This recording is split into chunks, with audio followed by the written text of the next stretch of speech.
What up, Insaniacs? It's your boy Insane to Tell. I'm here to do a quick how-to guide. The Elgato Stream Deck. Most streamers know what it is, but don't know how to use every function. Today we cover multi-action. Ever seen that stream where they mute their music, do a transition, change scenes, and then the music comes back on? Seems so seamless, like it's pre-recorded. That's what multi-action is.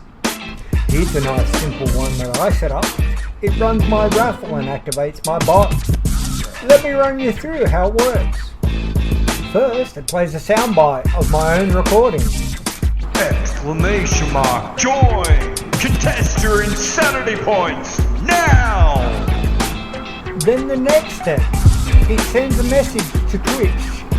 Exclamation mark, raffle, which triggers the bot. After that, it starts a heartbeat noise. This continues to create urgency. Then finally it plays the winner sound. Congratulations! We have a winner! Let's go ahead and set one up together. Really simple. All you need to do is grab the multi-action and drop it in. From there you start grabbing all the components and putting together this little puzzle. So we use Spotify. So I'm going to put the Spotify app in here and pause it. So that way my music is turned off when I go to do this scene change for whatever reason it is. The next thing you want to do is go back to Streamlabs OBS and drop in a mixer audio. We want to deactivate our microphone and make sure it's turned off so it doesn't interfere with the actual scene change. The next thing is drop the scene in there. Select what scene it is. Now this particular scene we run on stream. It's our full ad. So from there we know we need to put a delay in before it changes to another scene which brings us back live. So we add the delay icon. Our ad runs for 1 minute and 1 second. So we just change the delay to suit. From that we want to go to another scene because we don't want to leave people just watching the ad. We add in the next scene. That scene, make sure you select it at the bottom. Once you've done that, most people have a transition in between scenes. Add one more delay to make sure it doesn't start your music before the transition's done. Add in a mixer audio. Once you add that, reactivate your microphone. Then go down to Spotify, add Spotify in, and reactivate it too.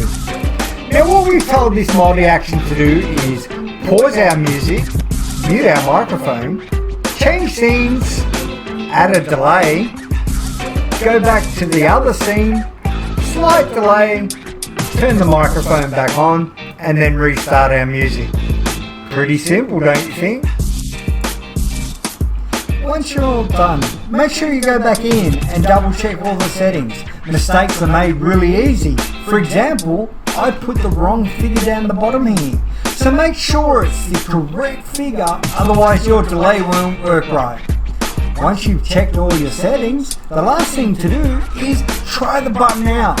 Don't try it out live, try it off stream. So that way you know it works before you're in front of your audience.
Now that you know it's working fine, all you have to do now is label it. Once it's labeled, you're done. Drop a comment below and let us know some of the ways you've used multi-action and ways that you think that we could make our next video better. Don't forget, like and subscribe and help us grow. Till next time, peace.